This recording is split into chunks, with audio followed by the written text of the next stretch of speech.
of your Annex 8, I think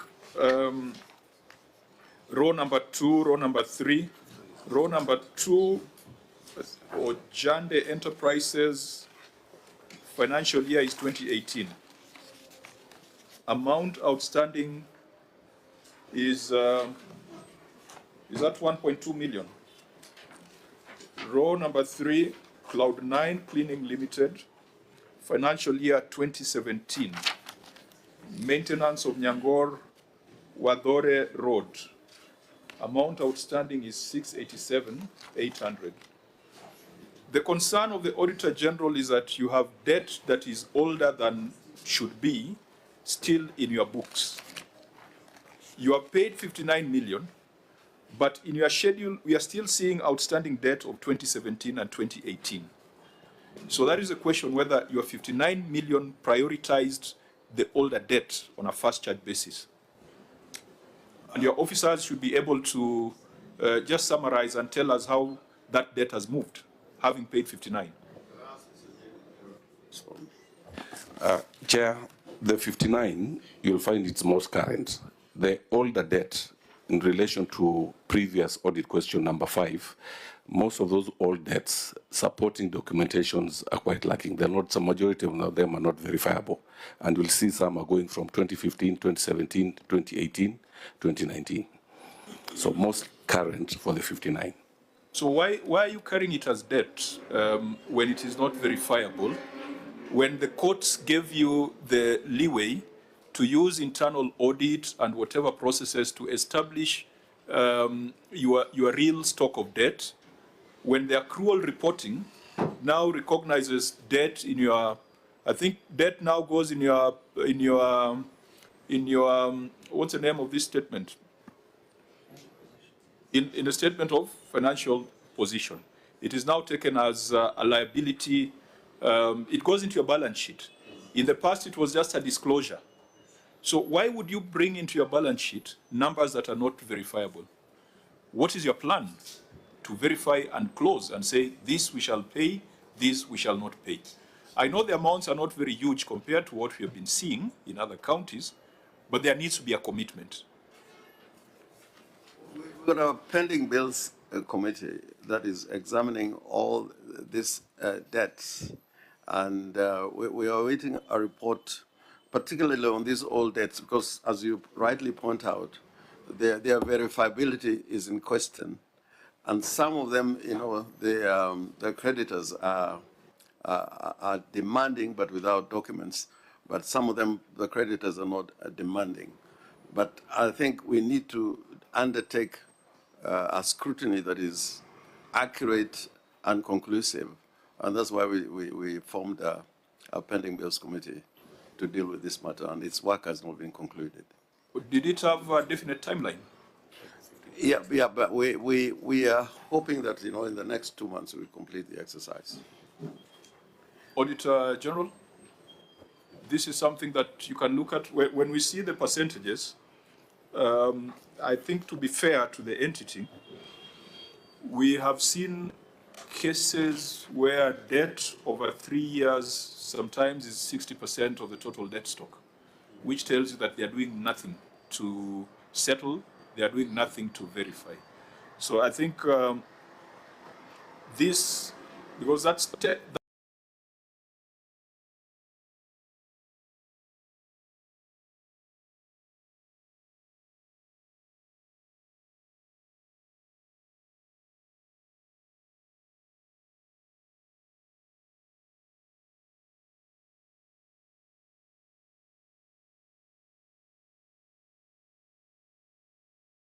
was 10%. 184 was 10% of the total debt, which was greater than 1 year. So maybe we could ask you to look at this critically. Don't drop this observation, because there's still some 92 million outstanding. Keep it under serious view and advise us whether they've done the first charge route in settlement of those bills. Issue of employee payables. I thought these are statutory deductions and they must be paid because it is the money you deduct and from the employees. Why are you still owing these employees 294,173,952? And what is the story behind it? I thought it should be subjected to fever, first in, first out. That will be my question on employment payables. And what, the second question, what is the composition of these employment payables? As in lab fund, lab trust, what is the story behind it? And finally, Chair, my second question, I've seen under 1 year, the aging analysis provided by note number 32 in your financial statements, under 1 year, there is 1.7 billion, a growth of 90%. Why the sudden increment of this 90% within 1 year? What is the implication, or this pending bill or trade payables? What does it account for? And finally, Chair, I've seen in the audit that there are some pending bills that could be held up to 10 years in the observation of the OAG certificate in this 32.75 million. Governor, this pending bill of 32 million plus, is it legible or ineligible? Can it be traced back to a specific accountability? Because sometimes my direct question, Governor, the third and final question is, did you do what most of your colleagues were doing, whether legible or ineligible pending bills as per the question of the certificate that there are some pending bills in Siaya County government that have gone beyond more than 10 years. So in this 32 that is grown beyond 3 years, is it legible as per the financial statements you have provided? Chair, I yield back the mic. That will be my 3 questions. Let's take Senator Maruma's question. Yeah, just one. On the employee payables, we have 294 million. Is it possible to have an aging analysis of that 294 million so that we can be able to know for the debt over 3 years, the 32 million, how much is trade payable, how much is employee payable? For the 2 to 3 years, 41 million, how much is trade payable, how much is employee payables? Is it possible to disaggregate it like that? Okay. Governor? I think I'll give my colleague to answer to as to questions of detail. But I can say that at the time I took over office, we had a terrible position in terms of salary byproducts, which included the statutory deductions. Some of them were contributions by staff. Some of it was VAT and pay as you earn. NSSF, we had huge figures unpaid salary byproducts. But over the years, we have taken the position that salary byproducts must be paid, and that necessitated dealing with the arrears, but making sure that currently there are no salary byproducts that are not paid. The mechanisms that have been set by the Treasury now actually make it impossible for salary byproducts not to be paid when salaries are being paid. As to the aging, that can be done. We can be able to do an aging analysis as indicated by Senator Marwa. But let me see to... Okay, proceed. Susie? Chair, on salary payables, the 294, as of to date, we have already paid 150 million, and we are left with a balance of 143. And one of the huge debt that is still outstanding, it is defunct local authority. It's a debt of around 44 million. This we inherited. We have been reducing it year by year. We inherited around 75. Now we are at 44. And even for this financial year, we have budgeted around 20 or 30 million to be able to pay. This is from 2013.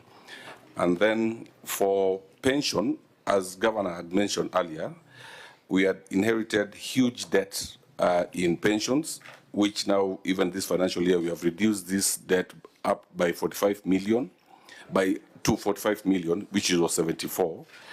And the other huge one was insurance deductions, not the SACCO deductions, the 27 million, which we have also paid, and now we are having an outstanding of 13 million. Now, to cure this in FY 26-27. CC, where are you reading from? Sorry. Where are you reading from, those numbers, so that you can follow? Are they in Annex 8? And if they're in Annex 8, which page are they on? He has said, Chair, in addition, out of 294, 44 is attached to municipalities. That is main 250 million. So can you segregate? Yeah, is that here? Yes. Because you have referred to Annex 8 additional. I've been looking for it because it could help us answer the question raised by the senators. There is an additional information that should have provided in the attachment, which is here. It is not here. But if you go to Annex 32, Note 32 of the financial statements, you will see trade and other payables, employee payables of 294. So I was giving a status of the 294 to date.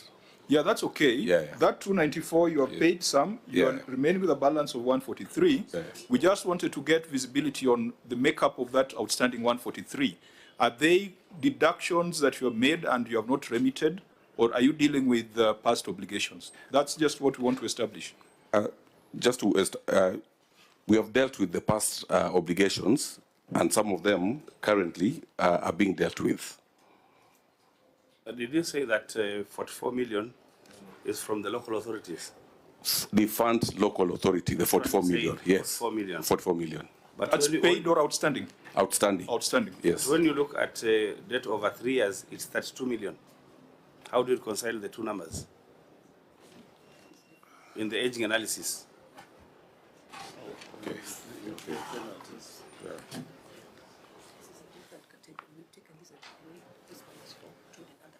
Yeah. Senator This thing Morgan. of defunct local authorities, you know, we once dealt with the issue of interest and penalties. So I'd like to know, is this, what you haven't paid, is it in that category of interest and penalties? Am I the principal amount? Because that will give us a clear picture where we are. Is it in that category of penalty and interest? It's on, all combined. Tell us what is principal and what is interest. How much is the principal amount and remitted, and what is on interest and penalties? Because we were told that COG was trying to negotiate waiver of interest and penalties. I don't know whether you have tried that from CIA. I think at the level of the COG, we have been trying to deal with the question of penalties and interest because they compound the figures as years go on. But at the time of payment, the entity to whom the money is paid, they don't segregate and say what you paid is penalty or interest. It's just a sum paid to the total due, which includes penalty and interest. Senator Morgan. Is it Makweni that told us that they had arrived at some agreement and they had been given some waiver? You remember they told us they had arrived at some arrangement. I don't know why, Governor, Senior Counsel, you have not made that attempt. Discussions, but you know there are various entities. Because that will help you a lot in cleaning up your books. We're in discussions on this issue. No, Clark, Then, now the other problem is nobody knows what is principal. The way Governor is telling us is that you're not able to tell whether what you're paying is principal or it's interest and penalties. I think that's a big problem that needs to be dealt with. Yeah. I wanted the clerks just to go to the recommendations we made with respect to deductions and remitted, or the issue of defunct local authorities, because we had the House made a recommendation that the counties get some certificate from the pensions funds. Just get the exact wording, and then we can advise accordingly. As the Senator recommendation is Chirake. being shown, I thought there was a document that the CEC was referring to, number one. Number two, in trying to reply to the question asked by myself and Senator Marumba in what is the composition, he has not indicated whether there is interest in this. So I thought that should be clear, because he only mentioned that 44 million was accrued in the defunct municipalities. So these 250 million, before we go for the recommendations of the certificates that we require. And he was reading a document. Maybe you can give direction on that so that we can know the composition of the trade employee payable. Yeah, so we want to, Clerk, you have the wording? Yes. Just read the wording and then we go back to the CC. The committee recommended the following. 1, all county governments must provide a certificate of compliance from the country's pension schemes as proof of payment or non-payment of previous year's budget pension deductions to the control of budget before release of funds. 2, all county governments and their entities must prepare and approve budgets that are consistent with the repayment plans. As a precondition for approving budgets, the COB shall ensure that budgets incorporate the agreed repayment plans prior to approving county budgets. Furthermore, the COB shall ensure that the provided budgets are used for the intended purpose. 3, a county executive with a pension debt of 300 million or less shall repay the pension debt within one financial year, effective financial year 2025-26. The last one, a county executive with pension debt of 1.5 billion and below shall, with effect from the financial year 25-26, make annual payments of at least Kenya shillings 300 million per year over a period of 5 years or until full settlement, whichever comes first. Did we make specific recommendations for CIA? Because I remember the governor appeared, but we didn't. No, for CIA we did not. So they are subject to the general observations that we made. Yes. We adopted the auditor's report as is. Oh, yes. So it means that these specific recommendations need to go out to CIA so that at the next appointment, they should be able to show us a certificate of compliance from those pension funds, the payment plans, and the agreements that they've come up with from the pension funds. Yes, sure. And you will still go back to the issue of the breakdown.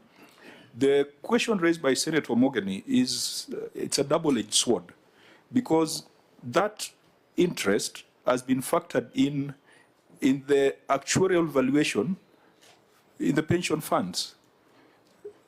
So if you go to negotiate to waive it, you're also affecting the funds. So it's a very dicey situation where we want the county governments to pay less, but the less they pay, the less the employees get in terms of pension benefits. So I think it's something which the chair of COG sat here and said it's a crisis that needs to be dealt with. And we all agreed that those are the engagements that the Senate wants to have with the COG, not those other extraneous matters. So let's go back to the details. CC, do you have the details of that 143 million? Chair, yes, we have, but it's not appended to the exhibits. Has the Auditor General had visibility on it? No. So it means we cannot take it because we are not doing the audit here. Auditor General, was there any paragraph where you flagged unremitted deductions in CIA? Did you test whether the current practice, whether they are deducting and not remitting? Because I heard the CEC talk of some insurance premiums, etc. Are those for the current period, CEC, or those are for the past period? Chair, those are for the past period. For the current period, it is impossible to... All deductions have been remitted? Yes. Auditor General, is it something that you tested? Yes, we did, Chair. And you can state, you can give us the assurance that all deductions have been remitted? Yes, we did. We confirmed during our compliance audit and final audit. The CEC is saying that now it is impossible to deduct and not remit. Maybe it can be a learning point. How are you doing it? Because other counties are deducting and not remitting. Maybe, Chair, Yes, Dr. Ndongo? I just wanted to comment on that. We have rolled out a system, the human resourcing integrated system, where the payroll is attached to the IFMIS. So that's why they are saying you cannot, because the statutory deductions are directly deducted from their payments. But that started in which financial year? From April 2026. April 2026. I think that is, yeah. So we'll see that in the financial statements for the next cycle? Exactly. Okay. Senator Gataya, please go on record. Thank you, Chair. My name is Senator Mwenda Gataya, Mofaya, the Rakadith member of this committee. Karibu, Senator. I also have communication from the Senator Siaya. He's chairing an energy committee meeting and discussing things that are of relevance to Siaya County. I think they are meeting the nuclear, I don't know whether it's still called Nupair. It used to be called Nupair when that gentleman was there. My engineer Juma. It's still Nupair. I think they're having a conversation on the nuclear project in Siaya. And I think that's a very, very important conversation. If he's able to complete the meeting in good time, he will join us. Senator Maruma. You mentioned in Engineer Juma, and I discovered that it is him. I've actually moved across the world with him when I was in the Energy Committee. Interesting times. We meet again. Yeah, but, are you conflicted? I'm not conflicted. Okay. Yeah, but Treasury, I'm wondering how that system is working. They deduct at source, but what is the extent? Because then there is the statutory deductions, and then there are deductions to do with loans, you know, for banks, you know, for SACCOs. Is everything, as long as the payslip is written, deduct this, they deduct everything, or how does it happen? Or it's only for the NSSF, you know, SHA and so on? Proceed. As far as we're concerned, it's universal. All deductions are paid, and they're not retained by the county.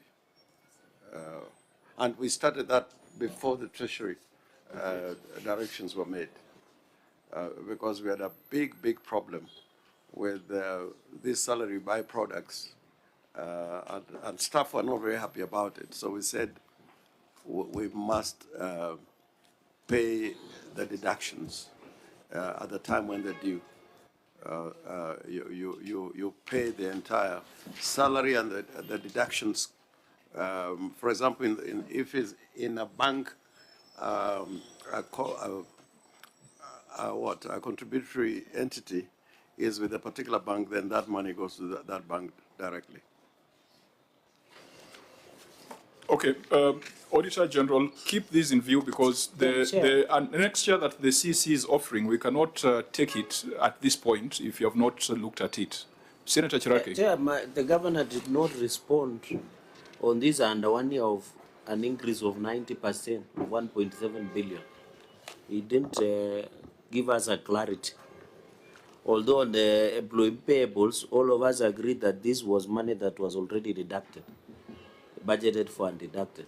So where is it? That is the whole point. So the OAG and the county must tell us where this, now that the segregation has been provided by CCM, this 294, but this growth of 90% within 1 year of 1.7 billion on the note number 32.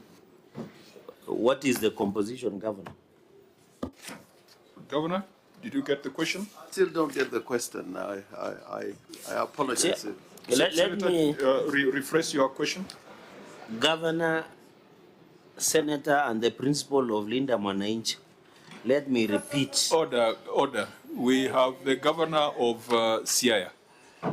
But he has already declared himself as a party leader. No, that's anyway, that's another story for another day. Please. Yeah. So, under 1 year... That will be a story, it's reality. But is the chair... Governor, is the chair who is ruling it out of order, it's not me. So, Governor, my only concern within 1 year of all this total 1.8 billion chair, there was a growth of 1.7 billion of 90% within 1 year. So I want to understand the story behind it. That is my, if you I don't can know give me where, one. where you're getting that. That is not number I don't know 32. where you're getting that growth, because the opening balance was 1.4, which came to 1.8. No, here, if you look at aging analysis down there, and the 1 year, they were in financial year 2024, and I think the chair has analyzed, there was a growth of 1.7 billion within 1 year. So the story behind it, out of 1.8 billion. I If you think, can give us- I think it's the responsibility of the county to respond. Yes, please. Senator Maruma is a mathematics guru. No, I need to understand, because up here, where we have the trade and other payables, it was from 1.4 to 1.8. But he has corrected that he's looking at these lower numbers here. Yeah, the aging analysis Yeah, was not number 32. I believe you got the question. I would not offer a response on your behalf. It is your numbers.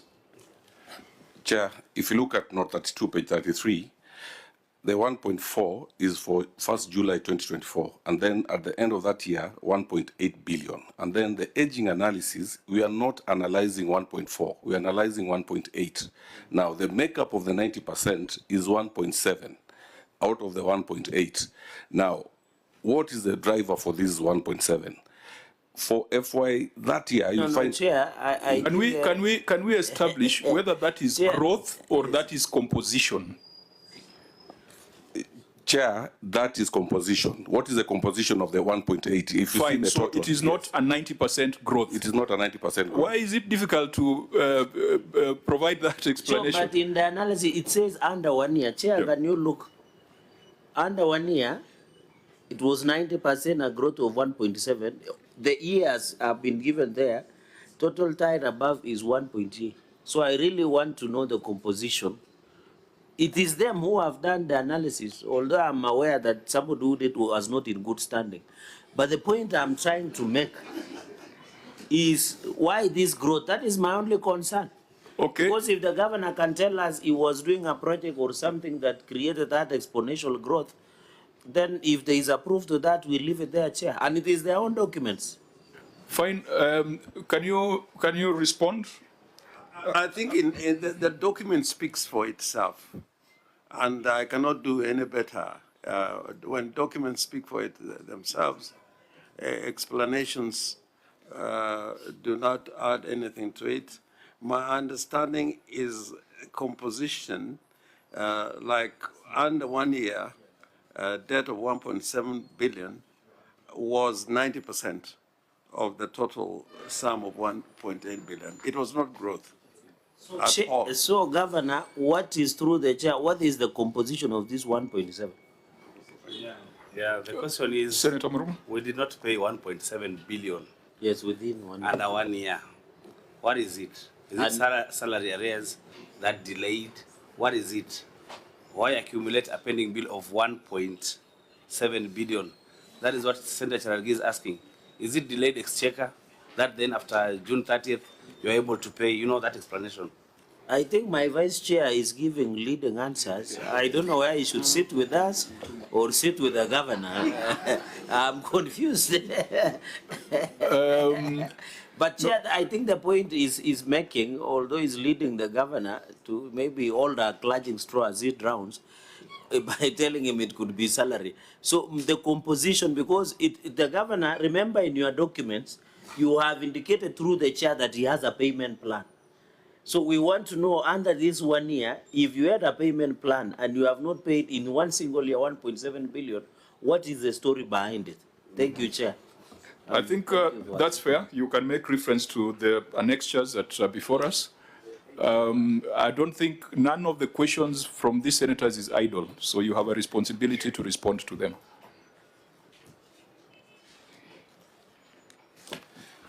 Chair, of the 1.7 billion, at the end of that financial year, you'll find we did not receive exchequer as of end of June. So it flowed into July. So heavily, the 1.87 is recurrent non-staff and development projects heavily. And then for that financial year, we had OSR that we were not able to meet, and hence the composition of the 1.7. Do you have that information now? How much was the exchequer? That was released late. Is it possible for you to give us that figure now.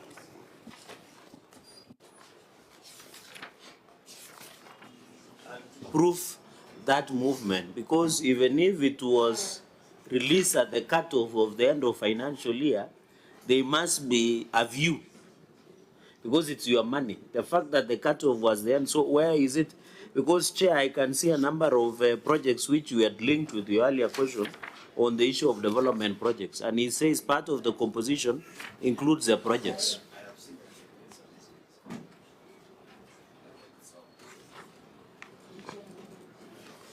Chair, if you look at Annex 8, and then there's also additional Annex 8. Additional annex? 237. I can only see Page 237. 237.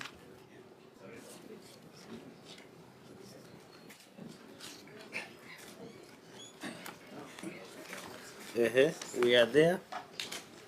I think, CC, we are taking too long on this matter. Give us quick, direct answers. You have long annexures here. Just point us to the pages, and then if they speak for themselves, we can proceed. 237, page 237, Annex 8, and then there's a summary. We have put there under 1 year. The total pending bills was 1.7. Total amount paid to date is 573, 898, 967. Outstanding balance is 1.1. That is the 90%. So page 237, Annex 8. Is that the document signed by, who are the signatories to that? Enoch and Cornell. Okay. Senator Gattai? Yeah, but...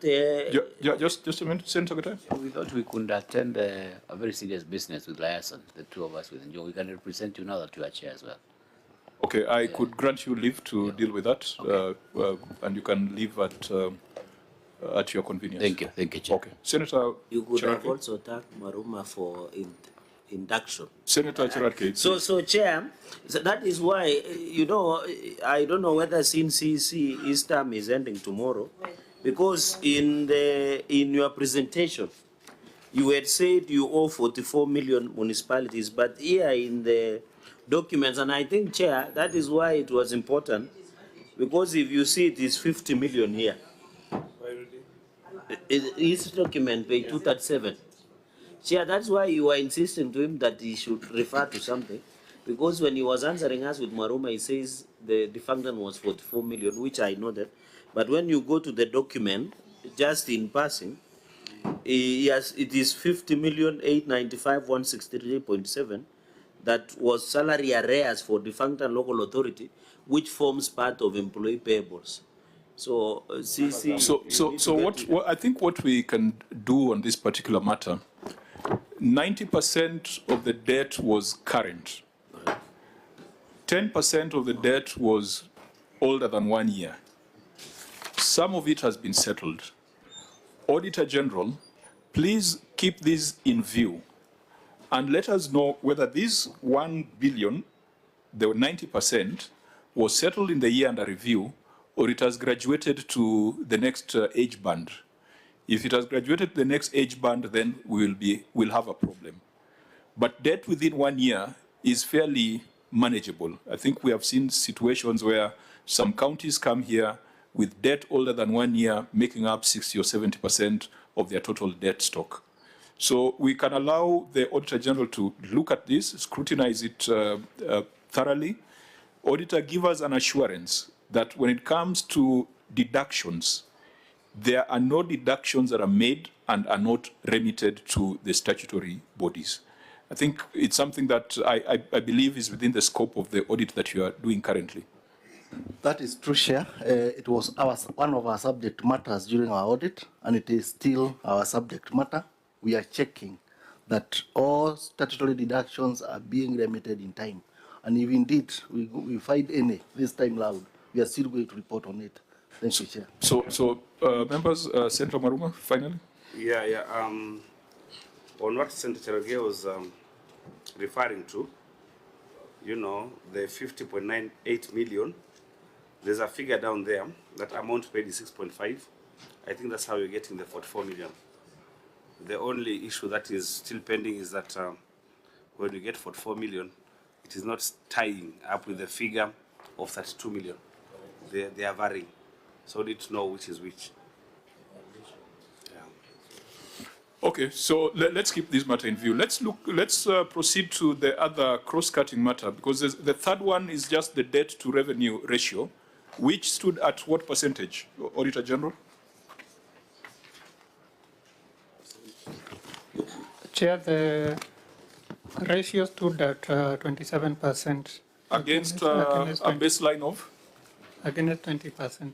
Against 20%. Yes. Again, we have agreed that in this financial year, you will do that assessment for all the counties, so that when you are doing a ranking of counties, PBO is working on something to rank counties on objective fiscal responsibility parameters. We are able to see where Sierra sits in the 47 counties. And I think we've also seen very, very bad debt to revenue ratios, 60, 70%. So Sierra is at 27%. Perhaps, Governor, maybe on that, because this is a matter of compliance with the PFM Act and its regulations. You are involved in the new constitution, you are involved and you are on the scene when the current PFM Act was being processed in Parliament and when the regulations were being processed. We have a problem as a Senate where governors are treating regulations and legislation as suggestions rather than mandatory obligations. What do we do when the law requires you to be at a certain percentage in terms of fiscal prudence and you're beyond that percentage? Of course, we will make our own recommendations, but do you think this debt to revenue ratio of 20% is practical for county governments?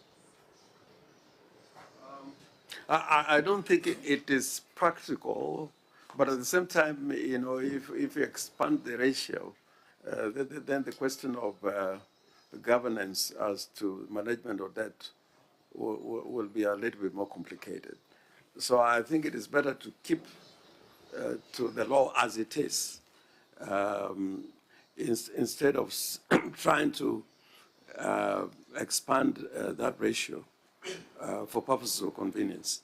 Because debt, even at the national level, management of debt has become a very big problem. And even at the county level, if debt is not managed, it means that a lot of people who work with the counties, including contractors, service providers, are not being able to meet their, their demands. But I rather, if you ask me personally, I think it should be maintained. We would be asking the Auditor General to give us a global view to see whether there is any county that has complied with that ratio, and maybe take on that conversation, because there is also another ratio here, the fiscal responsibility ratio on wage bill. The auditor indicates you're at 43% employee costs to total revenue. But if I recall the last time you were before this committee, you were below 40%. It seems to be growing. Auditor General, is it growing, this wage bill to total revenue? I thought Siaya was one of those counties that was still in the 30% region. Can you just read your finding on that? Because it's a substantive finding.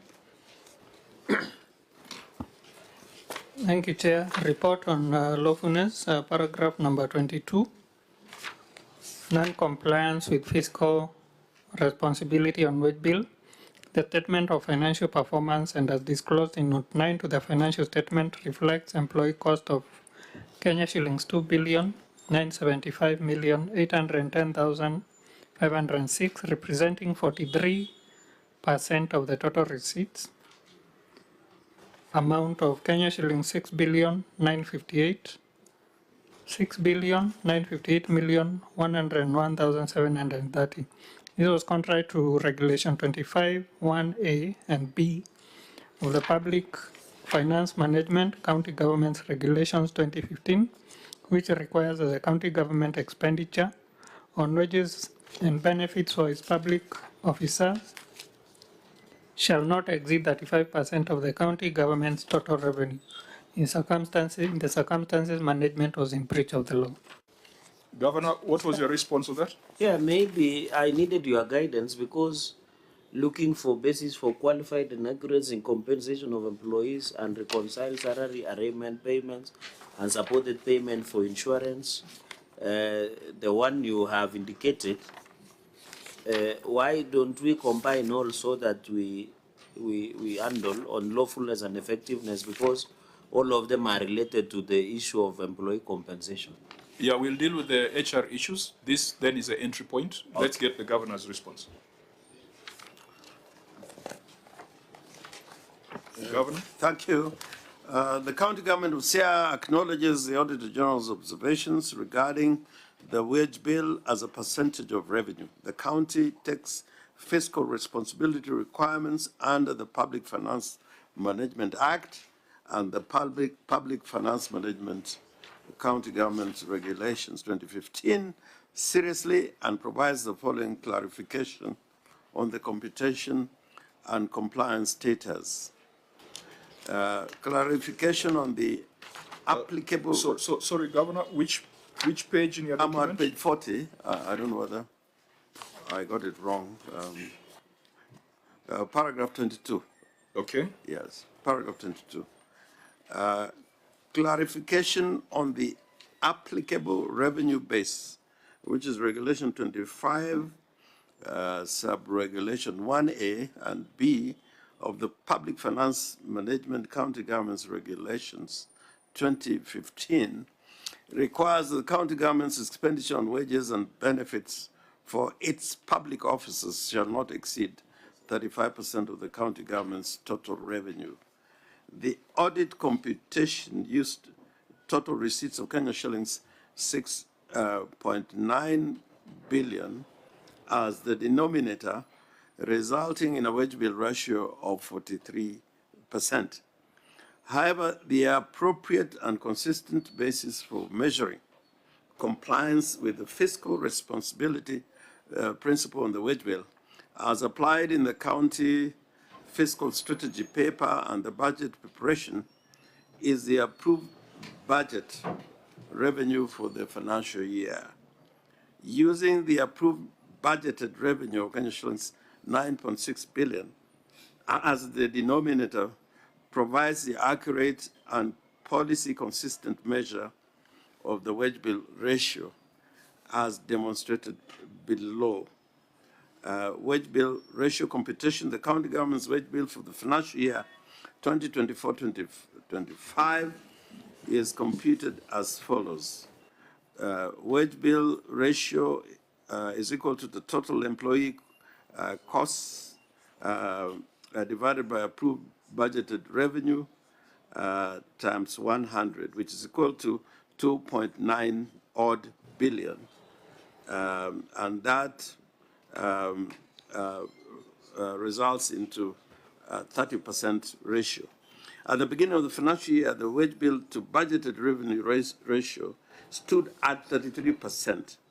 During budget implementation, the actual wage bill to budgeted revenue ratio was maintained at 33%, which is well within the statutory ceiling of 35% prescribed under Regulation 25, Sub-Regulation 1A and B of the Public Finance Management County Government's Regulations 2015 and Part 3 of the County Fiscal Strategy Framework.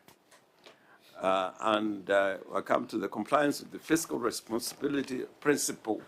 The county government of Siaya has complied with the fiscal responsibility principle on the wage bill. The 31% ratio measured against the approved budget revenue demonstrates a prudent management of the wage bill within the legal limit of 35%. The county continues to implement measures to contain personnel costs while ensuring staffing for effective service delivery across all departments. The variance between the audit computation of 43% and the county's computation of 31% arises from the use of different denominators. The county maintains that the use of approved budgeted revenue is the correct and consistent basis for assessing compliance with Regulation 25, as it aligns with the county fiscal strategy paper, budget estimates, and the framework used by the Commission on Revenue Allocation and the National Treasury in monitoring county fiscal responsibility. We further wish to state that the County Executive of SIA recruited, implemented the overdue promotions and SRC salary reviews for all staff. This resulted to the general increase in the wage bill, which is still within the recommended threshold. So really is a debate between what is a denominator. Governor, I disagree with you. The PFM regulation talks about revenue, and revenue is defined. I think the PFM Act, in definition of terms, revenue is defined. And I thought the argument would not be whether to use the budgeted revenue as a denominator as opposed to actual revenue. Because there are three numbers here. There is a 6.958 billion cited by the Auditor General. But when you go to the substantive audit observation on budget effectiveness, budgetary control and performance, there is another figure of 7.45 billion as actual receipts. The argument should be, the denominator should be the actual receipt, not the budgeted revenue. Because the budgeted revenue, you underperformed by 22%. If we took that route, the national government would always be exaggerating its budget so as to justify its decision to take on debt. So, Auditor General, I want clarity on what is the total revenue for the entity. Was it 7.458 billion or 6.958 billion?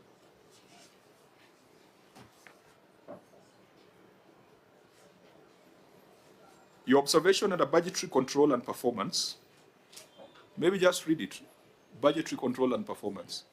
Because the base the governor is referring to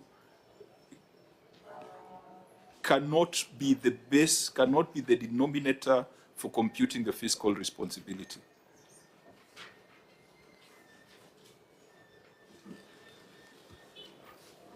Emphasis on matter budgetary control and performance. The statement of comparison of budget and actual amount reflects final receipt budget and actual amount on comparable basis of Kenya shillings 9,602,122,988 and Kenya shillings 7,458,918,285 respectively, resulting in underfunding of Kenya shillings 2,143,204,703 or 22% of the budget. Similarly, the county executive spent an amount of Kenya shillings 7,486,87,487 against actual receipts of 7,458,918,285, resulting in an over expenditure of Kenya shillings 27,169,202. So, Auditor, what is the actual receipt? Because actual receipt should be the revenue. Yes. So here you are talking of 7.4 billion, and on this other paragraph you're talking of 6.9 billion. what should we use? Because it has been the view of this committee that the denominator should be the actual receipts or the actual revenue, rather than the budgeted revenue. But here we have got two different numbers for actual receipts. We are talking of 6. This is the transfer to county executive. The county executive is in this amount. Chair, we, using the CRF, the amount which was due to county executive is 6.9. What is 7.4? The total for the county government.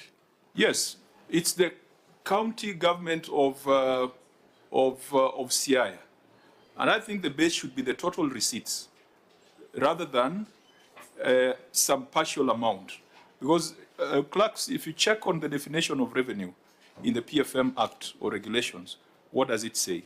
It refers you to the CRA, Commission for Reallocation Act, where it is defined. It's not defined in the regulations or in the Act. Yes. It takes you to the Commission for Revenue Allocation. And how is it defined in that Act? And it's defined, revenue means all taxes imposed by the national government under Article 209 of the Constitution, and any other revenue, including investment income, that may be authorized by an act of parliament, but excludes revenues referred to under Articles 209, Subarticle 4, and Article 206, Subarticle 1, B of the Constitution.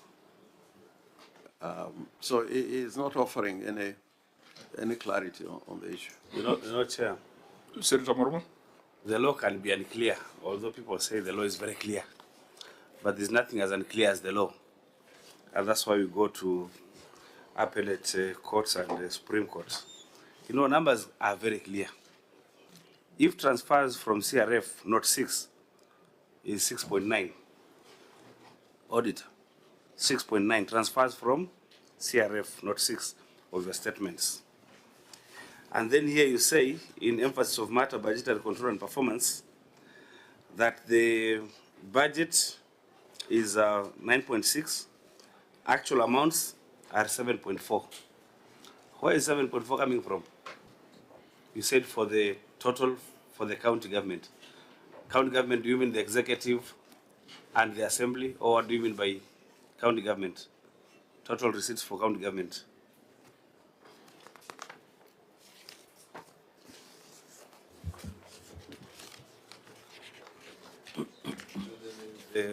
Yeah, the variance between the two numbers. National Treasury? Yes, Chair. I want to give the definition of revenue as prescribed in the PFM Act. And it is indicated that county government revenue means all money derived by or on behalf of a county government from levies, rates, fees, charges, or any other source authorized by the Constitution or an act of parliament.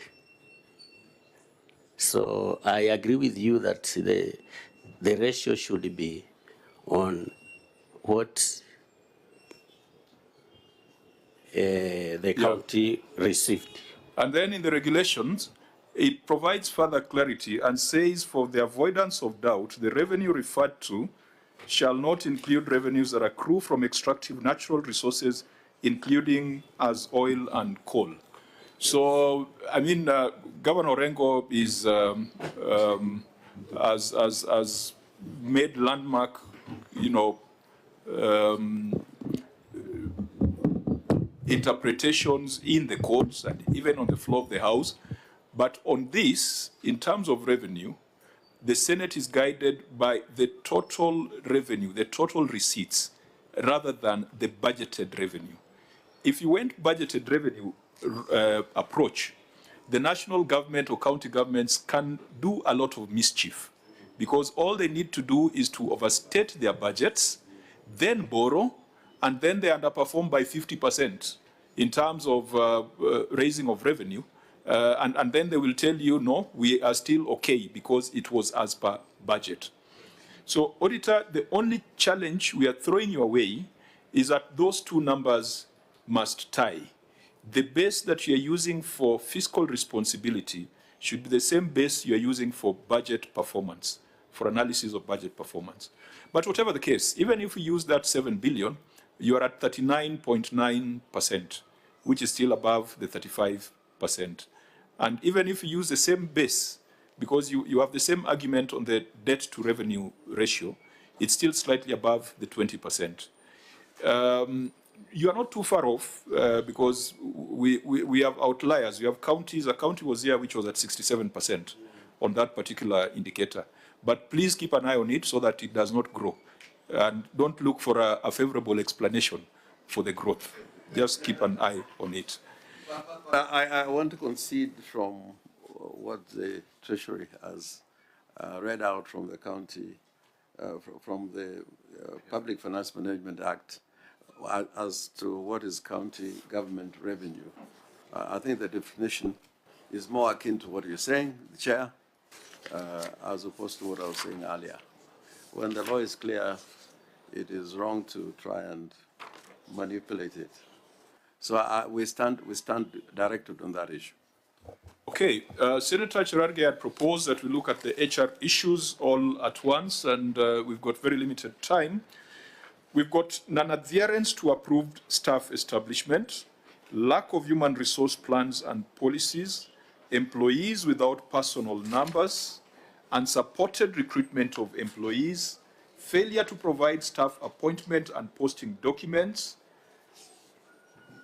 of course, the non-compliance on fiscal responsibility on wage bill, irregular salary payments, and in the prior year, there were almost 10 paragraphs that relate to weaknesses in human resource management.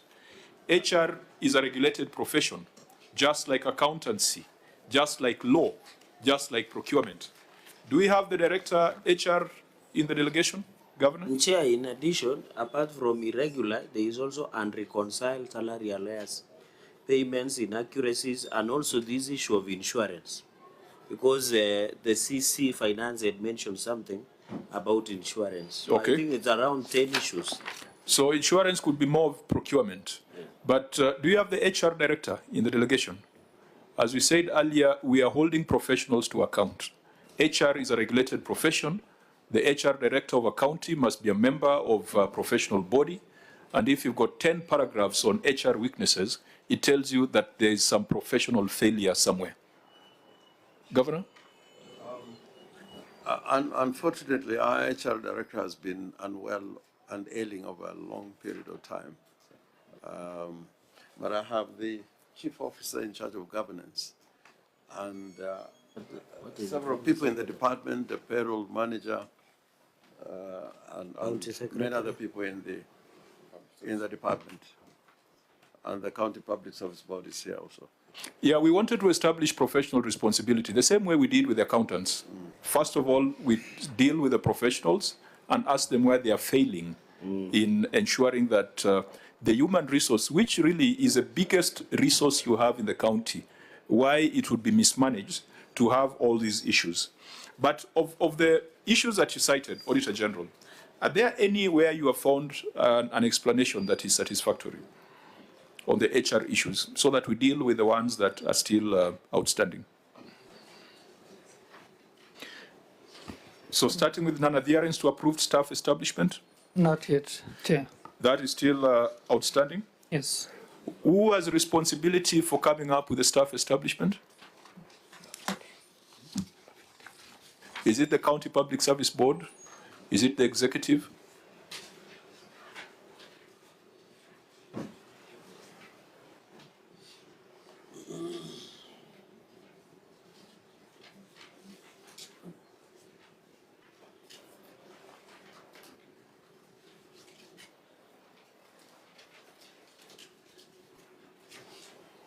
I thought the answer is in your finding there. Correct. Where the board has been referred to on the approval of the staff establishment. Because you're saying that there have been creation and redesignation of positions without the authorization of the board. Isn't that the thrust of this audit finding? Non-adherence to approved staff establishment. Yes, Chair. Issue number 14 on lawfulness.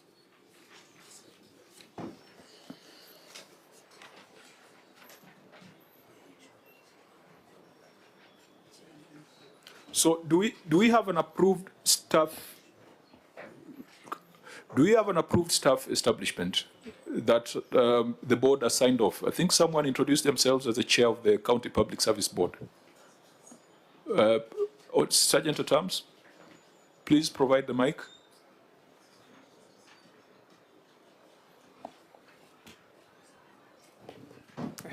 Thank you, Chair.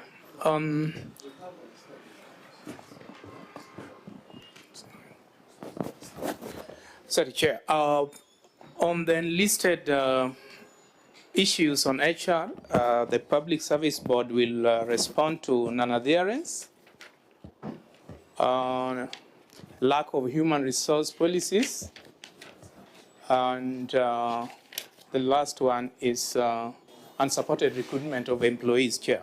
Okay, let's start with non-adherence to approved staff establishment. Yeah, do you have an approved staff establishment? I have my technical officer here. He'll answer the 3 questions. Okay. Please just reintroduce yourself for the record. Not everyone might know you. Okay. Engineer Collins Juma, Chair of the Board. Okay. The other officer to introduce themselves.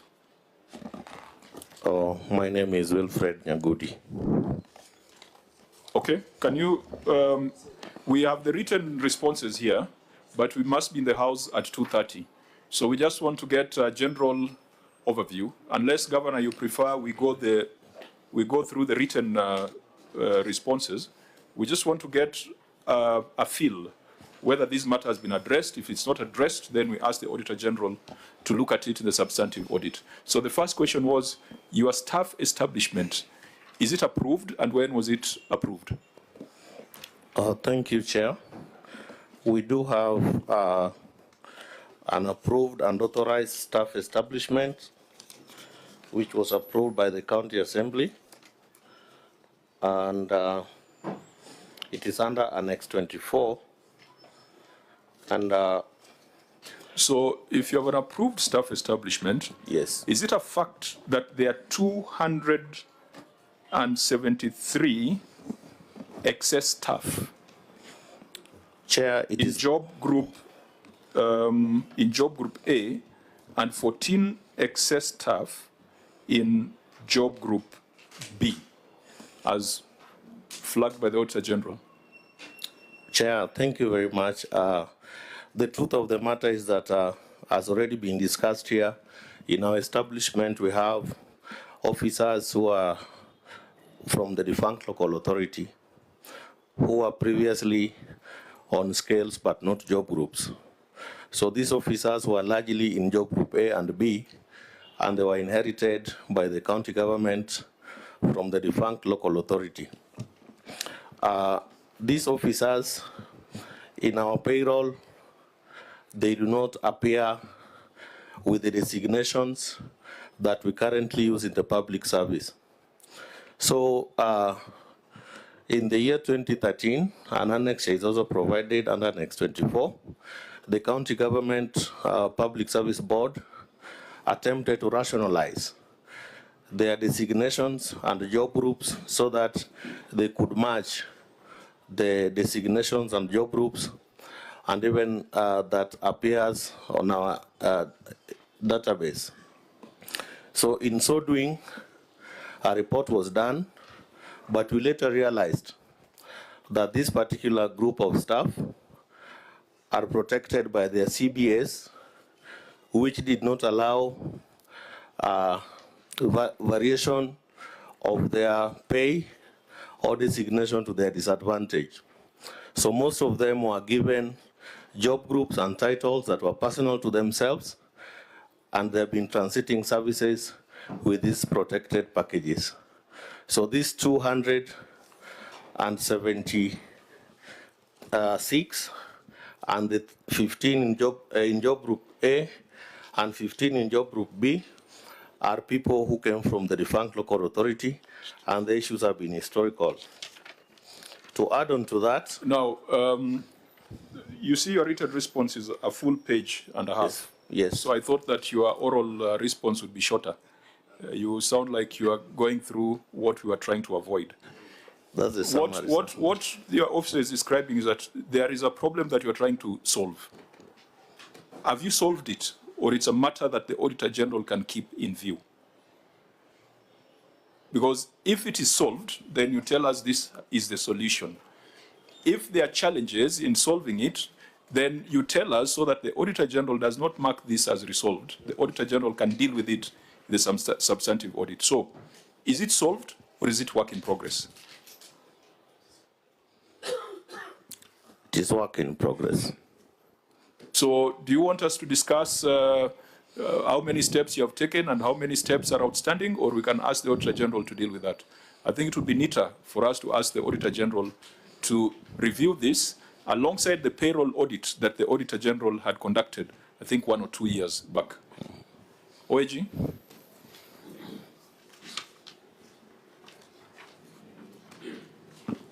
Thank you, Chair. We are well advised. We are going to keep it in view in the current year. Are these the same issues that emerged in the payroll audit? Because I know you did a payroll audit 2 years ago Yes, on Chair. most of the county governments. Yes, Chair. It was part of that. Okay, Senator Chirarke? So I didn't get maybe the County Public Service Board. So where are these excess 273 individuals and 14 staff? Because, Chair, if you notice, this is an adherence of staff establishment. Could it be linked to human resource plans and employees with personal numbers? So what is the fate of these two? If it was excess, does it mean it did not fit to the human resource establishment? And Chair, we have no situation where there is existence of ghost workers who sometimes are transformed into goons. So is there, where are these 273, and was there a head count or an audit to that effect through the Chair County Public Service Board? So where are these people? Yeah, this is a problem of long explanations. Yes. It gives birth to ghosts and goons. Now you have to deal with goons. And sanguinas in some cases. So can you give Senator Chirarke a short, crisp, direct answer? Thank you, Chair. These officers are in the county government and they are serving. So where are they? You are the ones, when the OAG came, they found there were 273. Do they have personal numbers? Are they paid? Which departments do they work? Can you provide segregation? There is Annex 24, which has the names of all those officers and what they do in the county government. Oh, so it is not Annex 24. Let me assist you. It is Annex 23.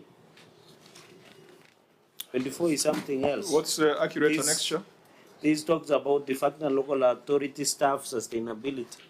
What I can see, Chair, is on Annex 23.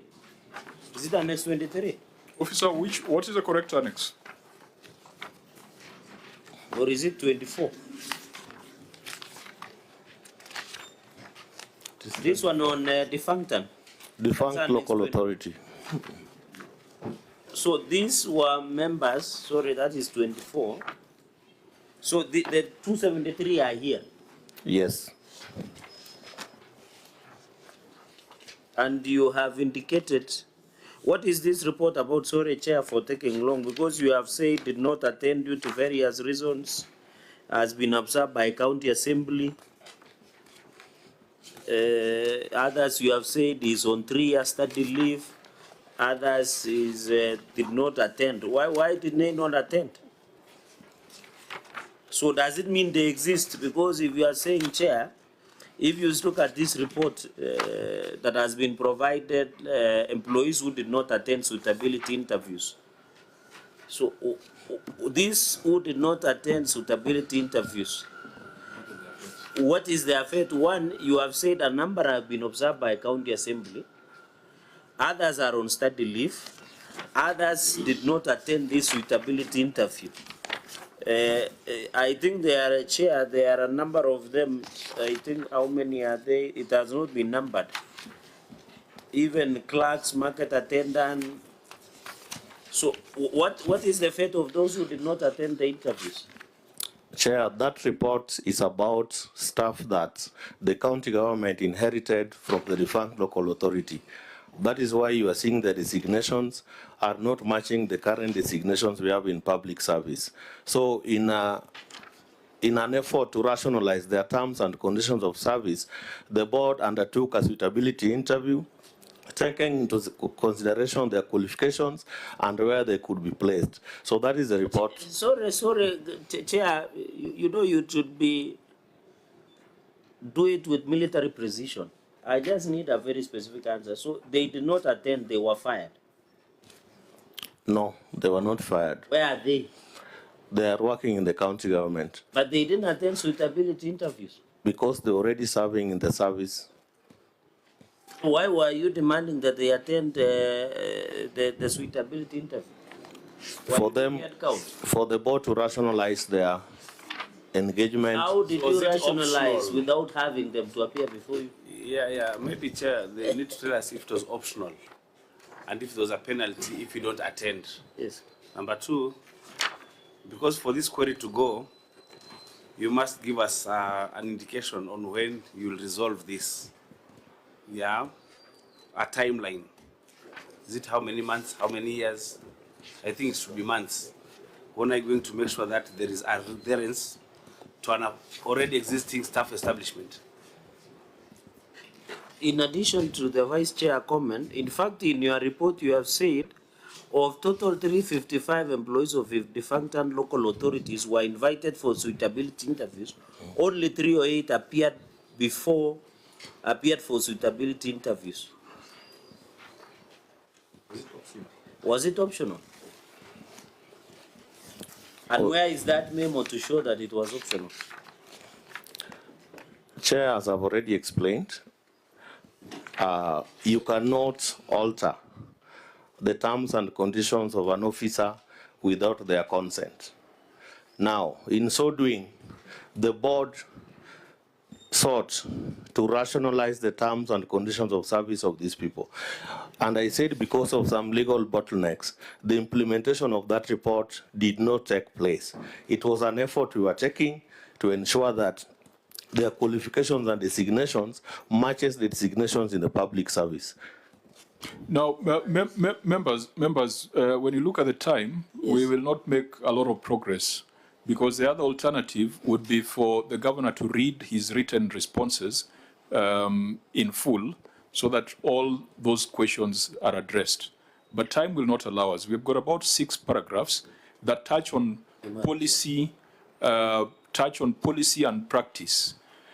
Can we go back to 1 or 2 issues that touch on numbers, where, for example, the insurance question that you are asking, so that the HR issues, which are more of policy and which are still work in progress, we ask the Auditor General to keep them in view, so that we can use the remaining minutes to deal with issues where the Auditor General has talked of irregularities involving financial matters. The policy issues can be kept in view. Maybe, Chair, in the interest of time, maybe we can find out if Siaya was among the counties we are giving view in terms of human resource, because I can see it forms basis of almost 60% of the audit queries. Maybe because I can see Chair will not be doing justice because the County Public Service Board of Siaya are scattered around the issue.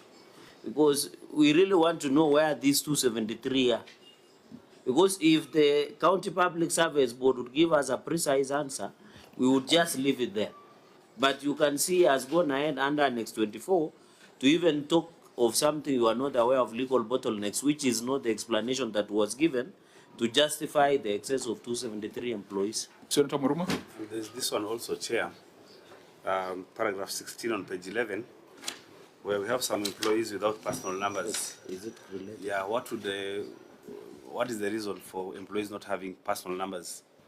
Okay, whether they come from the defunct authorities or they are newly employed. We need to get maybe just 1 or 2 sentences answer. Yes. As we keep it in view. Yes.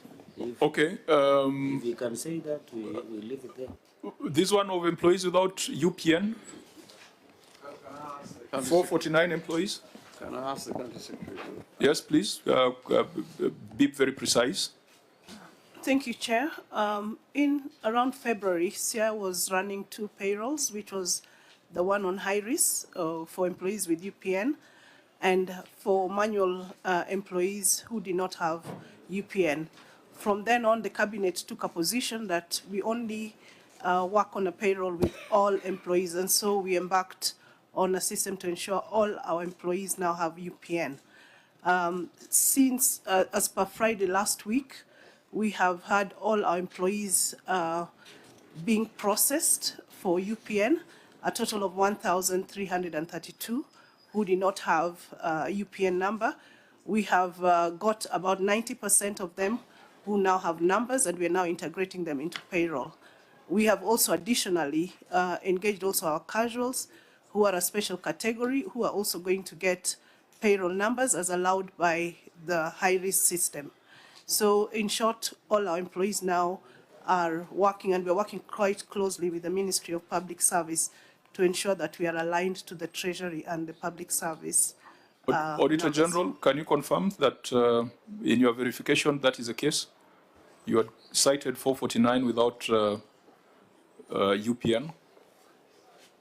Thank you, Chair. From where we stand, we are still having a variance, and from the response, it would require us to go and verify the same from the HRIS. So we still have a variance on those employees who are here to get UPN numbers. Okay, to avoid splitting hairs, I think the problem, we might be able to place our finger on the problem if we look at paragraph 17 on unsupported recruitment of employees. Just read your finding on that, unsupported recruitment of employees. Thank you, Chair. Paragraph number 17, unsupported recruitment of employees. Review of human resource records and correspondences maintained by the Sierra County Public Service Board revealed that 608 employees were appointed between 7 January and 10 February 2025. However, the audit was not able to confirm the authenticity of the recruitment process, since supporting documents such as advertisement, shortlisting records, interview minutes, and appointment letters were not availed for audit review. Management explained that the records of the County Public Service Board were submitted to the Ethics and Anti-Corruption Commission as per the copy of inventory dated 24th September 2025. In the absence of these records, the legitimacy of the recruitment process and the authenticity of the employees could not be confirmed. Governor, do you think it's necessary to go through the 1.5 page of response, or you could highlight the key facts? Because, as I said, we are placing our finger on the problem. EACC is doing an investigation on unsupported recruitment of employees. And if this is a matter under active investigation, it tells you maybe it's a reason why you have all these other many problems on HR, all these many other paragraphs. So, Governor, maybe just take us through your response, maybe highlighting the key points. Then we'll ask EACC how far they've gone with that investigation. The county government of SIA acknowledges the Auditor General's observation concerning the 608 employees whose recruitment records could not be immediately availed during the audit. The county is committed to transparency, accountability, and the full cooperation with all oversight institutions, including the Auditor General and EACC. The 608 officers in question were recruited by the Sierra County Public Service Board on various dates between the financial year 2023-2024 in accordance with this statutory mandate under the County Governments Act. The recruitment process followed the applicable procedures at the time, including advertisement, shortlisting interviews, and issuance of appointment letters. The apparent discrepancy in dates, that is January to February 2025, arose because of the integration of these officers into the county payroll, and that coincided with the national government-sanctioned migration from the legacy payroll system to the new human resource information system. During this system migration, the platform automatically generated new entry timestamps reflecting the date of data capture and onboarding into the new system. That is January 2025, rather than the original dates of recruitment and appointment in financial year 2023-2024. In the course of fulfilling its constitutional and statutory mandate, the ACC visited the office of the Sierra County Public Service Board to investigate complaints that had been presented to it. During this visit, the ACC officers collected certain original documents relating to recruitment in question to aid their ongoing investigations. As a result, the specific records requested by the audit team were not physically available at the County Public Service Board at the time of the audit. The County Public Service Board provided the audit team with a formal inventory of documents taken by the ECC dated 24 September 2025 as evidence of handover.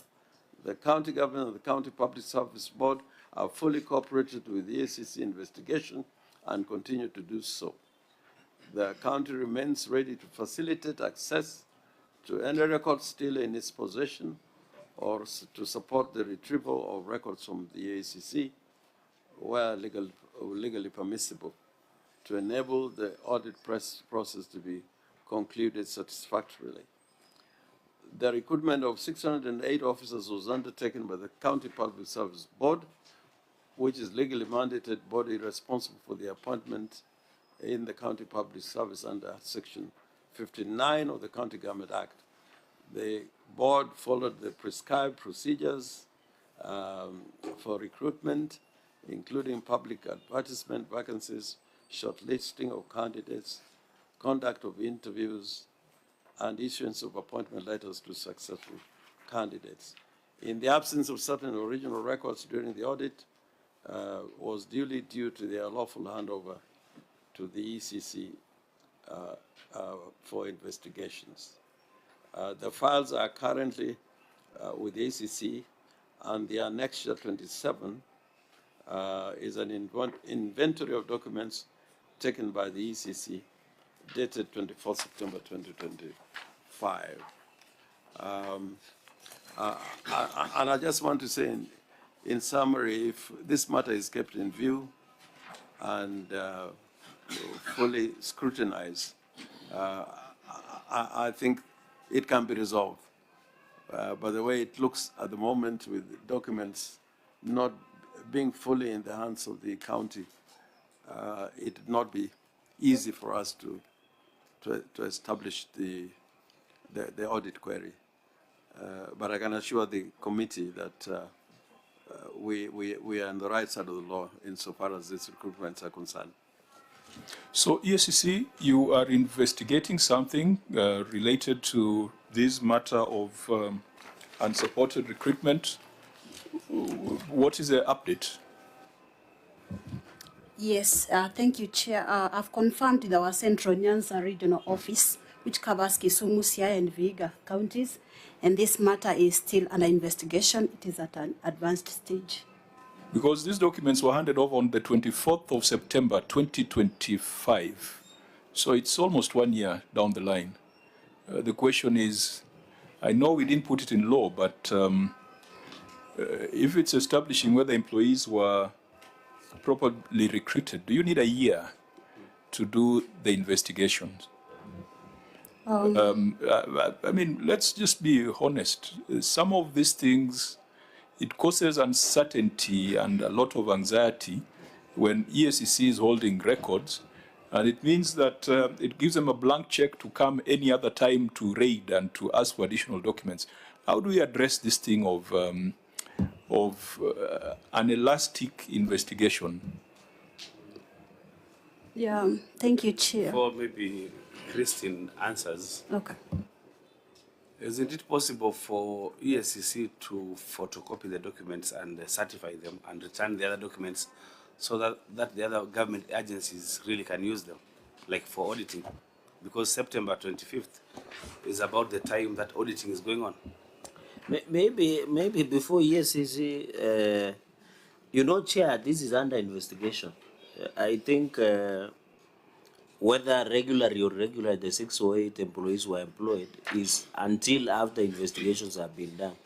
So I can imagine if the EACC finds later that it was not regularly done, you might have to follow up this 608 to refund the money. So I think it is a dicey situation. But my only concern with EACC, which I agree with the Chair, is why is it taking long to conclude on this matter? And is it, you know, when Kenyans and more people from CI, especially the 608 employees, would really want to know? Because if you just say active investigation, is it at case analysis? Has the file been forwarded to ODP? We are not saying you disclose the ingredients of the case, but what stage? Is it case analysis? Is it forwarded to ODPP? So that you don't also, maybe, my thinking, some of these 608 employees could be critical, essential staff. So the fact that they remain uncertain, it means it will affect the service delivery to the people of CI. Yes, Thank you, Chair. I'll start by answering the question by Senator Maruma about the certification of documents. The advice that we normally give to entities before they hand over documents to EACC, they're supposed to do copies and retain their copy so that we don't stop statutory processes like the audit process.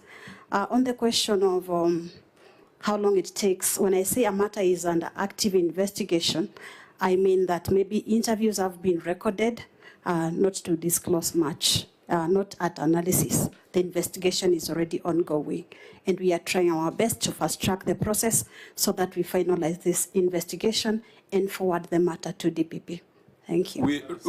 Remember, we made a resolution to invite the EACC before this committee, and we resolved that it will not be a 1-hour presentation of a paper. We will sit with the EACC for a full day, and we'll go county by county to get an update on matters that the Senate has referred to them. Because the language of active investigation is an indefinite thing that can also be weaponized, that investigations can close at a point when the persons involved are not politically correct. So we need to deal with that. If you look at, for example, the 24th item that was collected by the EACC on page 247. It is a Sierra County Public Service Board official seal. So does it mean that the County Service Board has not had an official seal since 24th of September 2025?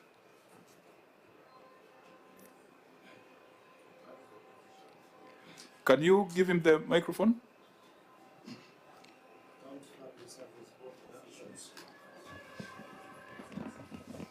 The seal has not been returned, so we don't have a seal.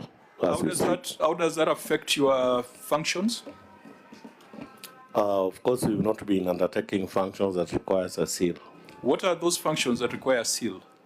There are certain reports that sometimes we are required to send to the assembly, and issues of, mainly that one, and even the minutes of the Public Service Board. So we just have the minutes, but they're not sealed. Senator Muruma?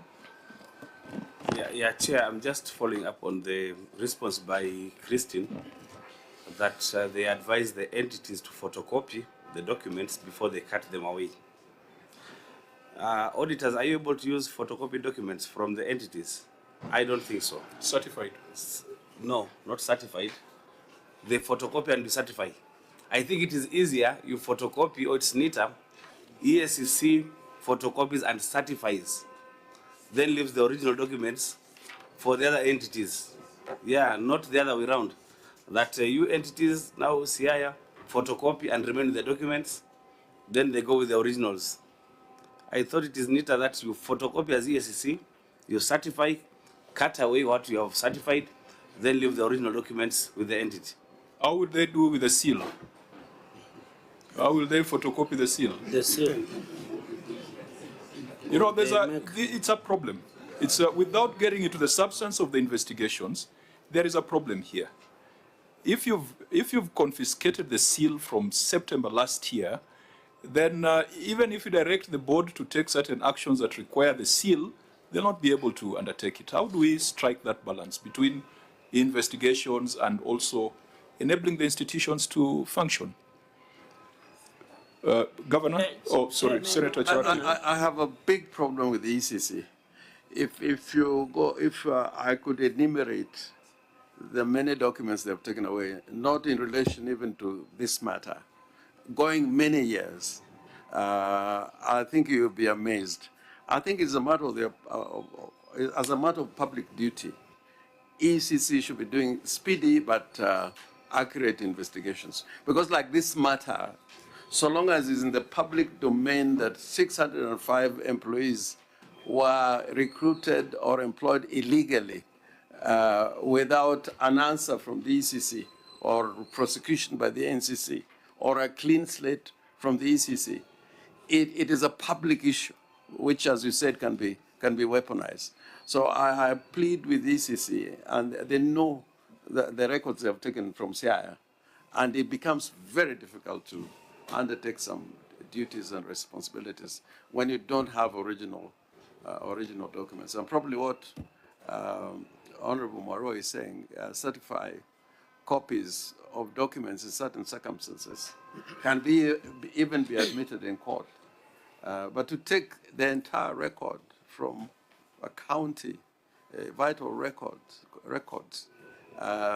without accountability. I think in the public service law, protection and retention of documents of those who are responsible is provided in law. But once it goes to ECC, they can disappear, and you have no recourse. So 1 year, I agree, is a long, long, long time, and it doesn't take, 100 investigators to establish. There's 605 people. You can, in 4 or 5 days, be able to determine whether there was an advertisement for these jobs, whether there were interviews conducted, whether there were shortlisting, and whether there were appointments. I think it's a straightforward investigation. In any case, Parliament is given 90 days to consider the reports of the Auditor General and to make recommendations. If Parliament can be given timelines, then I believe all institutions also need to be given timelines. Otherwise, we are going to affect operations in counties. Senator Chirati. Governor, out of 6 or 8 employees that are in question, how many are on contract? Because I can see in your advert they are supposed to have been given 3-year contract and 1 year has lapsed. So how many out of 6 or 8 that has been queried by the OAG were supposed to be under contract of 3 years? It is difficult to answer that question without those records. It's not an answer I can give off the cuff. I need to look at those records.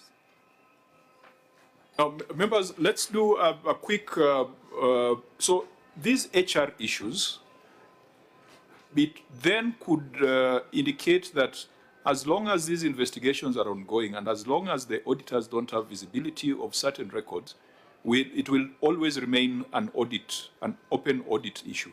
So please keep in view all this, and if you still don't have the records, if ESCC or the entity cannot agree on certification of copies, please raise it again in the next audit cycle.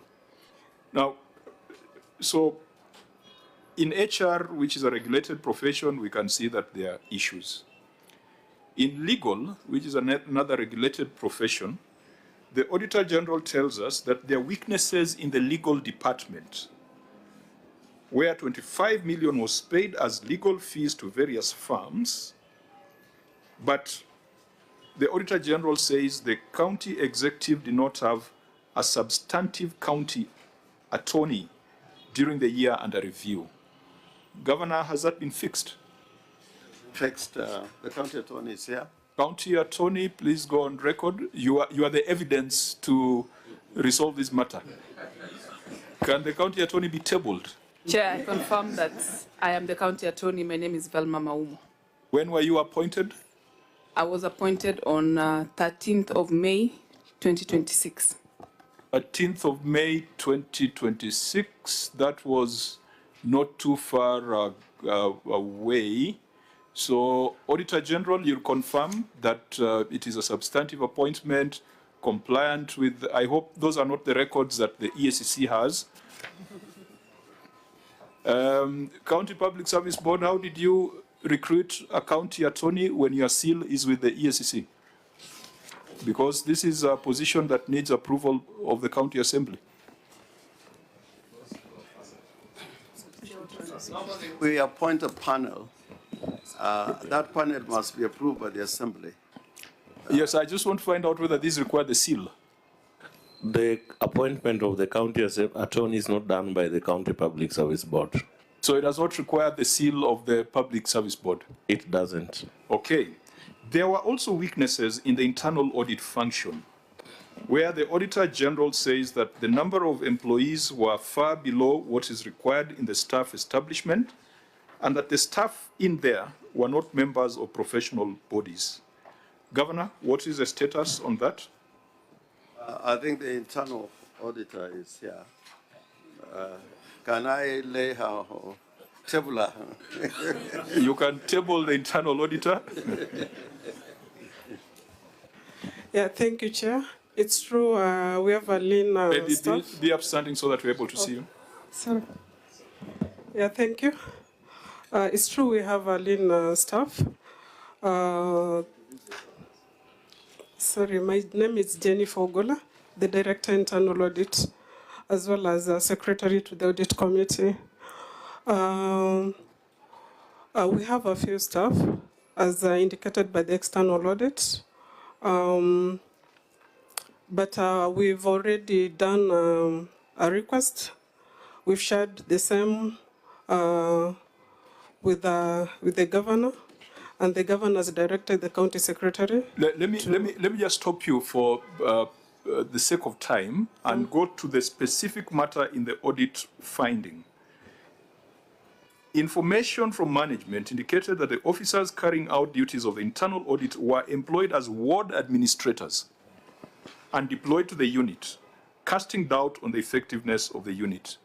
Were you employed as a ward administrator? No, sir. I was employed as the Director Internal Audit. So were there secondments of ward administrators to the internal audit function? Yes, there was, but there has been resignation of the same. So you no longer have ward administrators as internal auditors? No, we don't. With effect from? I'm not so sure of the date, but he has been resignated. It was one person, or it was several people? Yeah, it was one person. Did that ward administrator have any financial background or skills? Yeah, he has a part 1 of CPA and is an undergraduate in commerce.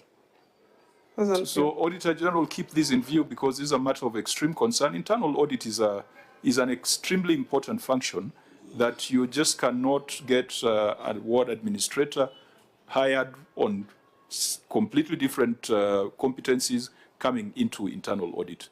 I think someone introduced themselves as a chair of the audit committee, because you're the ones who provide some oversight to the internal audit function.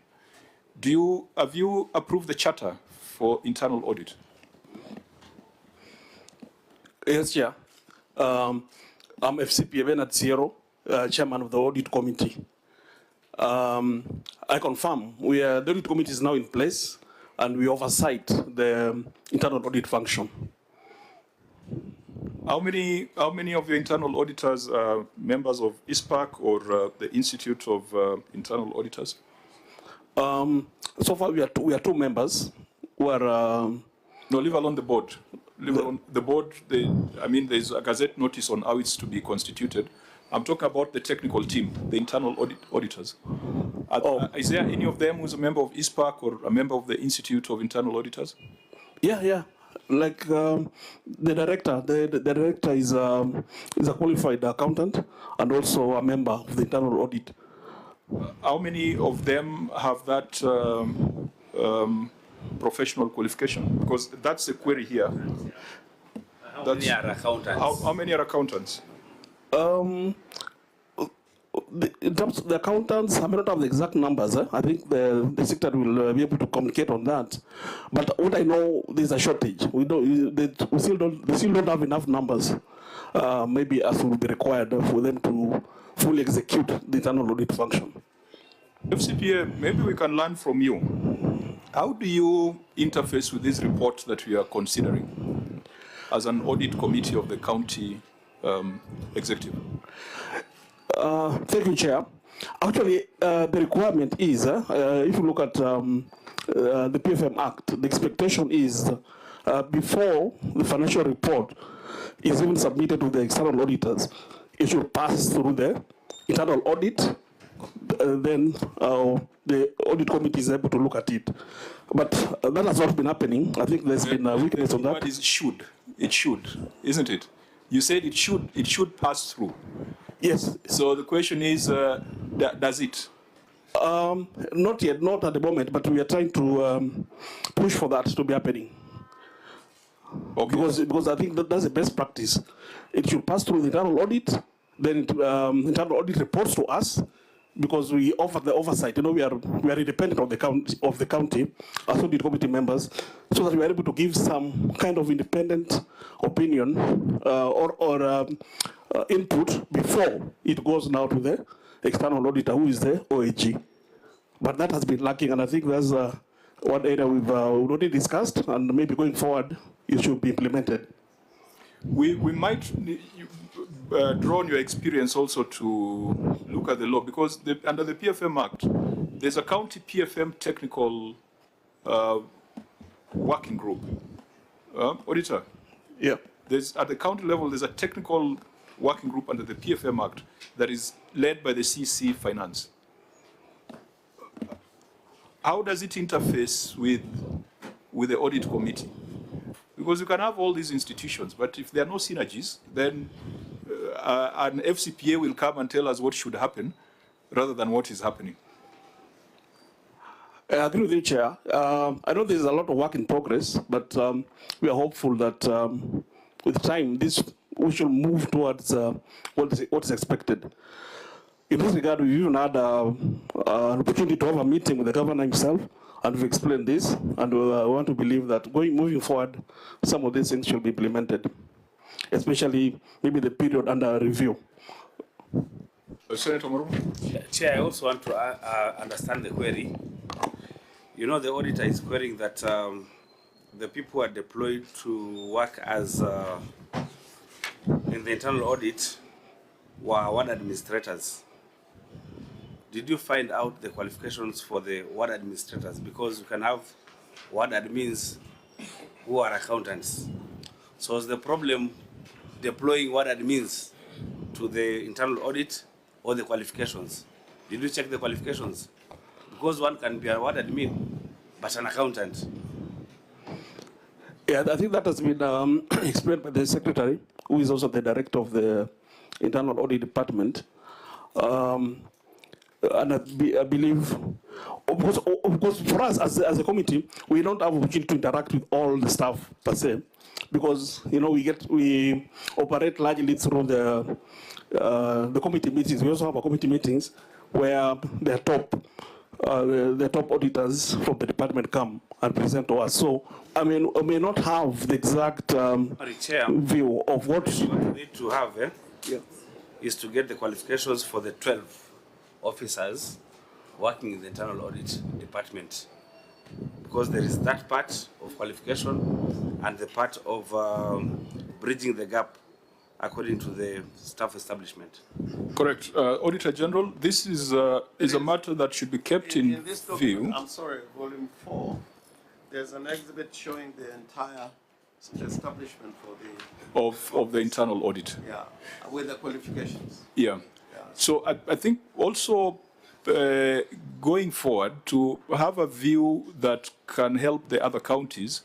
I don't know whether you've got an association of audit committees of the 47 counties or how you come together. We'd like to get your feedback on effectiveness of audit committees across the 47 counties so that we can tighten legislation. I know there's a problem around remuneration. That's why some counties are struggling to get the right people to sit in those audit committees. But then there's also this other thing of, you are saying what should happen in practice. But if it's not specified in law, then the CEC will just submit the financial statements to the Auditor General without sending it through you. So maybe it can be a conversation at another level where you can lobby the Senate or the County Assembly on the relevant legislative amendments. I agree with you, Chair.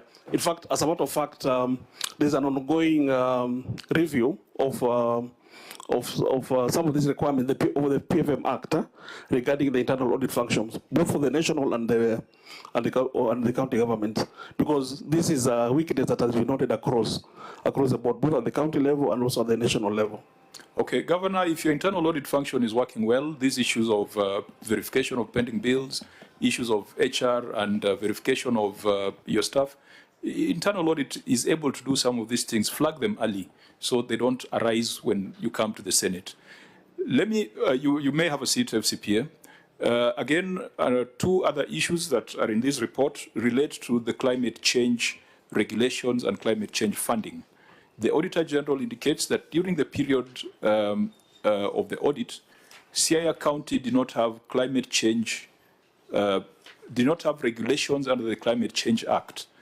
Now, I say this aware that as we speak, the 47 counties are meeting at Hotel Kempinski to address the implementation of FLOCA. And I believe that there must be a representative from Siaya County in that meeting. How can we not have regulations? Because it is those regulations that underpin the fund. How can you have a fund without regulations? Can we just deal with those two issues? They are two separate issues, lack of funding and lack of regulations. Well, we don't have regulations as noted in the audit query, but we are at an advanced stage of preparing these regulations. And maybe the next, if we are given a timeline, we can be able to come before you next time with those regulations in place. What is the challenge on the regulations? Because the rest of the counties have come up with regulations. I know that under FLOCA there was some funding for capacity for counties to come up with the relevant legislation and regulations. Why is Siaya an outlier? I think in terms of application and implementation of the FLOCA program, from the funder, we are doing quite well. In fact, you know, Siaya has been getting additional funding, including this current financial year. We got an additional funding of over 100 million. That is because we have observed strictly their requirements. But I agree with you entirely that we should move with speed to have these regulations in place. I have no excuse at all they should be in place. Governor, I think you will need to educate us. Which comes first? Is it the fund or the regulations? I know we've had this conversation for a long time in Parliament, that if a fund is to be established, it is the regulations that operationalize the fund. How then are you running the fund if the regulations do not exist? And it is the problem with the National Climate Change Fund. In 2016, when we did the Climate Change Act, when you were in the Senate, We said that there was going to be a national climate change fund. To date, it has not been established because regulations have never been brought to Parliament. How can CIA have a fund that is operational without regulations? Well, that will fall under the general spirit of the law. The Public Finance Management Act, and even derived from the Constitution, funds where there's an existing fund like the climate fund, it would generally go to the CRF because that is what is established under the Constitution. But now we have a requirement by the funder that we must create a special purpose account in order to be able to, implement the project. So we have a fund or a special account, but that is on account of the funder, not on account of operations of the laws of Kenya. Obviously, even a fisherman like me knows that the spirit only comes in when the letter is unclear. The letter is that a fund is operationalized by regulations. And a fund and SPA are different. The SPA is just an account, a bank account. Or maybe we are asking the wrong question. Auditor General, was there a fund?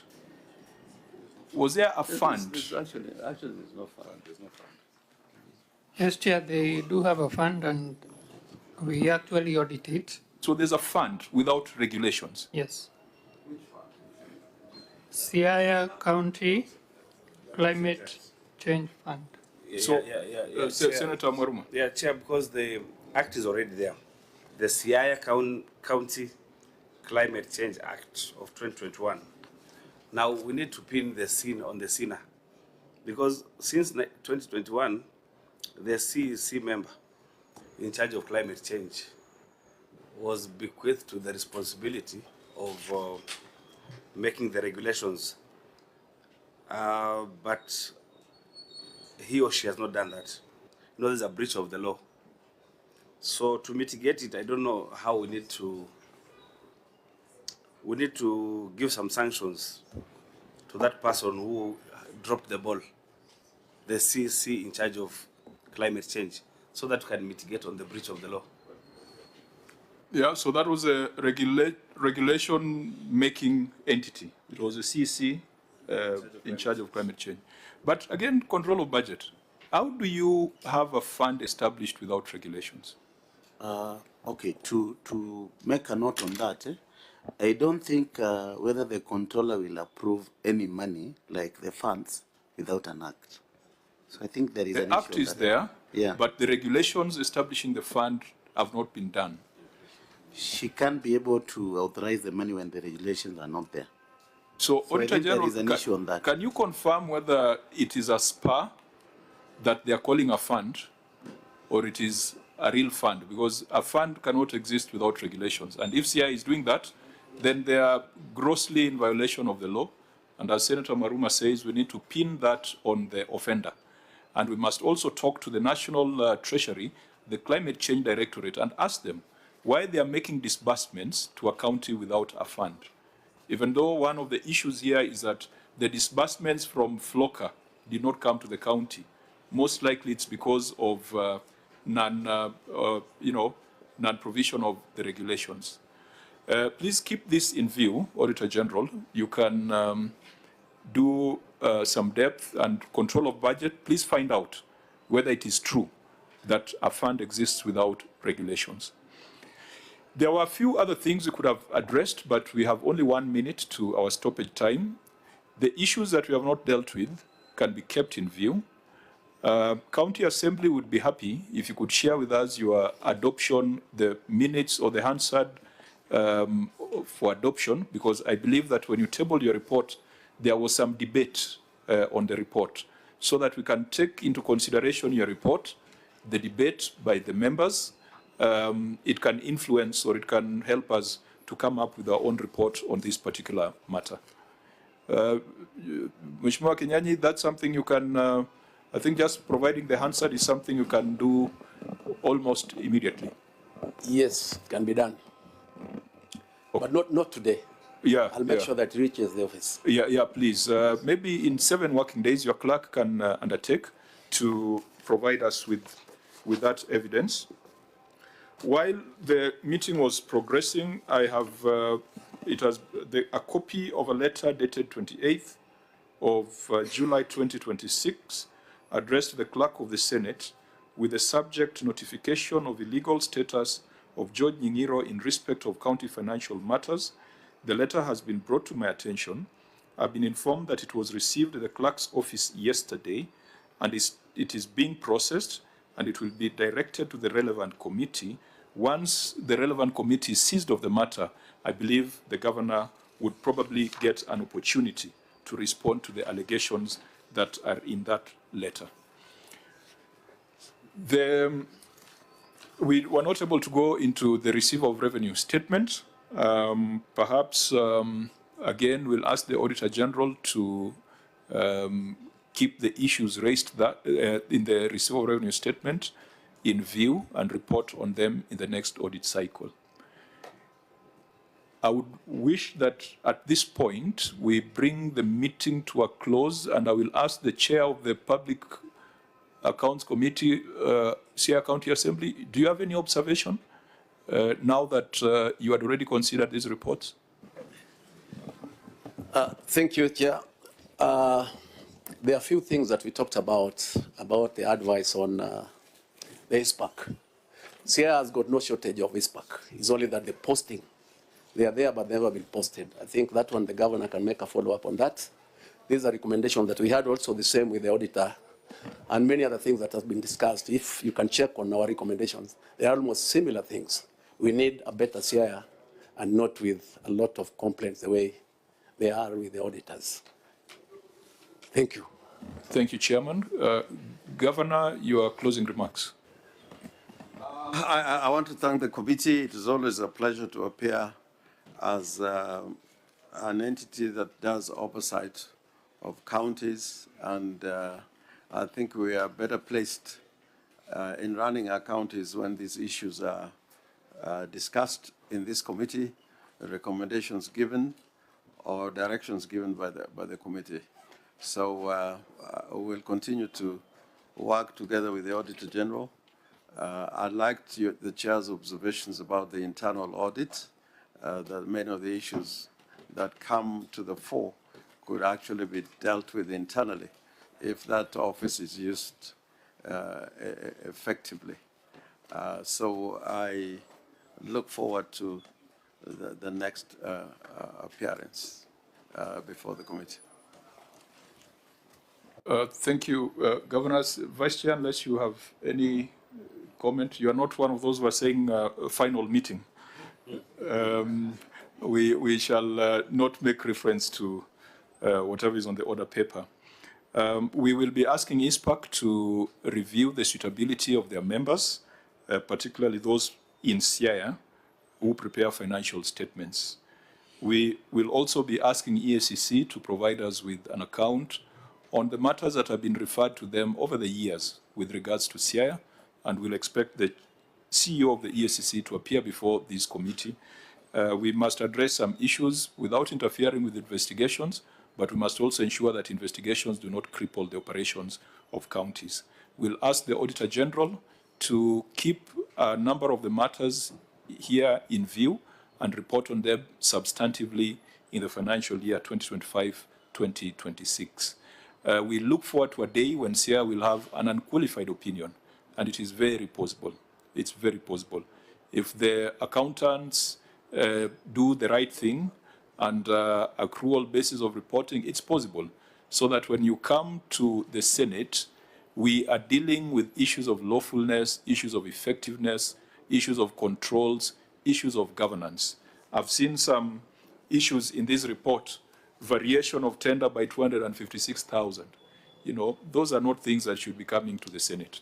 Those are not things that the auditor should be asking questions and not getting answers on. So we hope, going forward, the quality of the reports will improve, and therefore the quality of the conversation at the Senate will also improve.